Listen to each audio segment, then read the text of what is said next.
सायन पनवेल महामार्गावर दिवसभर लागणारी भयंकर कोंडी कमी करण्यासाठी सुरू असलेल्या उड्डाणपूल प्रकल्पात आता मोठी प्रगती झाली आहे. बीएमसीने या प्रकल्पासाठी अशोका बिल्डकॉन या विश्वासार्ह आणि अनुभव कंपनीला आणखी 447 कोटींचा वर्क ऑर्डर दिला आहे. यामध्ये टीस जंक्शन महाराष्ट्र नगर परिसरातील फ्लायओव्हर आर्म 1 आणि आर्म 2 चे काम वेगाने सुरू होणार आहे.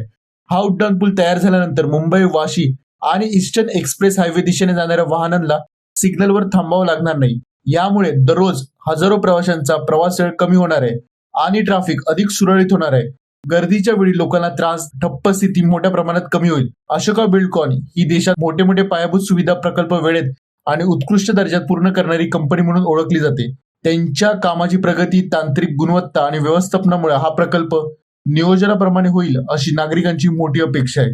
नवीन करारामुळे प्रकल्पाचा एकूण खर्च 1,573 कोटींवर पोहोचलाय. एकूणच सायन पनवेल महामार्गावरील हा उड्डाणपूल मुंबईकर आणि नवी मुंबईकरांसाठी मोठा दिलासा देणार आहे. पुढील काही वर्षात या मार्गावरील वाहतूक व्यवस्था पूर्णपणे बदलण्याची शक्यता आहे.